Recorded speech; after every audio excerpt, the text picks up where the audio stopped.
Hey, this is Don from Padlock Technologies with another video. We're going to do a quick one here. Every time I say it's a quick one, it ends up being 30 minutes. So hopefully it's a quick one on this one. We're actually going to talk about a little bit of multicast. We're going to talk about shortest tree versus shared tree. What's the point? How multicast works. And a quick blurb. I'm not going to go through the whole. I'm not going to get through the ones and zeros. Computer guy, ones and zeros. I'm not going to get through that, but I'm going to definitely give you a brief understanding what multicast is and why you would need it. So let's get to the whiteboard here and start talking about multicast. What is it? Why would you use it? Well, multicast is very simple. It's when you want to send multiple packets from a server. Let's say we got a server over here, and it's broadcasting some traffic. Hits the network, I'm just going to say that, and you wanted to go to multiple destinations. All right, multiple destinations here. All right, it's all about efficiency. It's not efficient to send multiple unicast packets through the network to stream to, different locations. It's better to send it to a multicast address, which is going to be in the range of, it starts at 235, I believe. Don't quote me on that. Ends in 239. At least that's what it starts with. Actually, 224. Sorry, 224 and gets to 239. Just had a mental breeze right there. And then people would join that multicast group, and then I'm going to send the traffic to the multicast group. So let's say 224 something. It's 8 actually.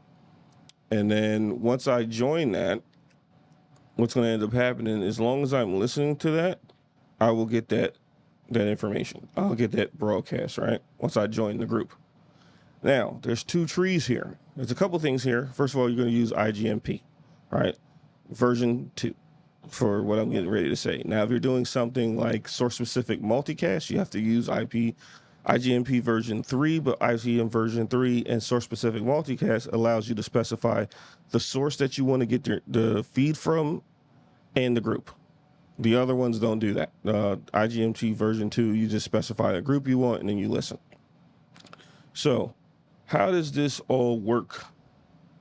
So we're going to start with the shared tree. So if you got a shared tree, there's a couple things that you need in play. You need the source.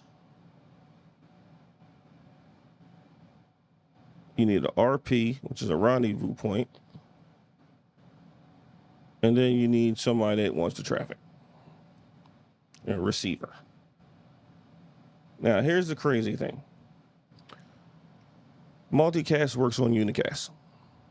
So there's a certain thing called a RPF, or reverse path forwarding check, to make sure, and you can only move down the tree. Right? Unless you're using this thing called biter, but that's totally different.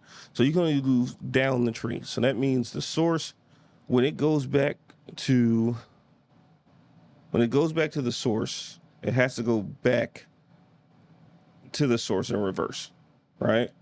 It cannot go down another path to get back. And it works on IGP, right? That's the fundamental thing. Everything usually goes off of IGPs. Whatever the IGP does, how you get to the destination, is the IGP is going to dictate that. So from the source perspective, the rendezvous point, and this was a big thing that I had to get in my head when I first learned multicast, is they always say the rendezvous point is where the source and receiver meets. That is true, but it kind of doesn't make any sense when you're first learning multicast. What the RP actually does is it forms a SPT tree, or the shortest path tree, to the source, and then it forms a shared tree to the receiver. And I'm going to add some more receivers here so it makes even more sense. So let's say receiver.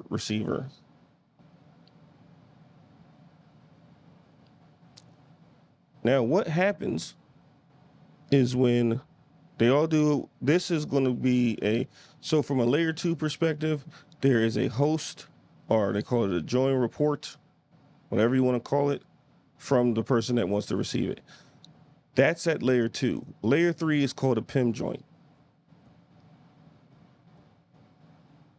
So they all do a PIM join because they want to join, they want to receive traffic from a certain group. All right. So they're on the share tree now. And then you get the shortest path tree to the source. Now I'm summarizing a lot of this stuff, so you should be reading your books and labbing and all that stuff to kind of get more fleshed out of this. So this is a summarized version. So what the source does is it will send traffic on this SPT tree or shortest path tree to the rendezvous point. Now here's the magic. The rendezvous point actually sends it down to the share tree to the receivers. All right. That packet, when it gets down there, has the source. It has the source of the traffic. So it has the source of the traffic in the packet. So what ends up happening is now the receiver says, I don't need to go to the RP anymore because I know the source of the traffic. So it will send a prune message to the RPs to say, I want to get off of the share tree because now I know the destination, and I'm just going to do a join directly to the SPT tree. All right, and this is going to be a join here.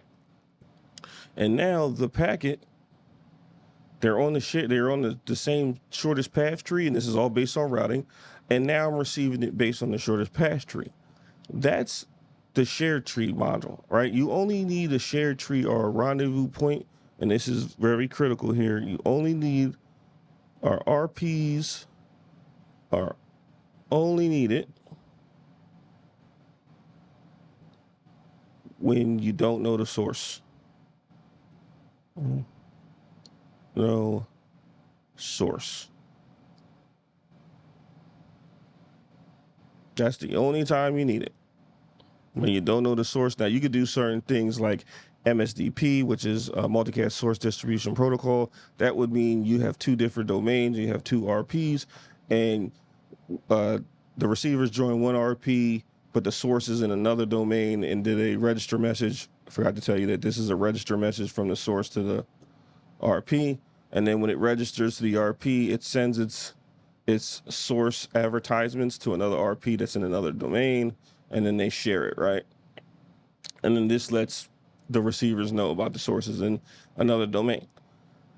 Now that's the share tree. The shortest path tree is basically, it skips this entire RP thing, and then it goes directly to the source. Now in this point, we're talking about the SPT tree, our shortest path tree.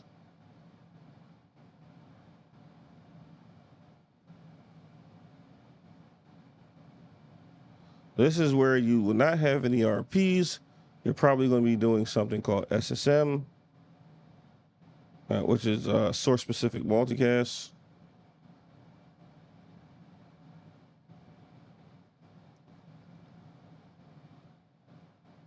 And then this starts with a 232. 8 subnet. So now all your groups have to be in this subnet, and then you need to be using IGMP v3. Now, certain protocols that are certain applications that take, you have to have applications that can take advantage of source-specific multicast or SSM, because what it's going to ask you for, I think VLC actually does this as well, but VLC will ask you, let's say, okay, what group do you want to join? So it's what group do you want to join, and what's the source? All right, now for this is called an S comma G. All right, and I forgot to say that in the last one. S comma G's are shortest path SPT trees. All right, star comma G's are shared trees. And as you can see, star comma G's is specific because I don't know the source. I know the group, but I don't know the source. So that's why you need the RP for this.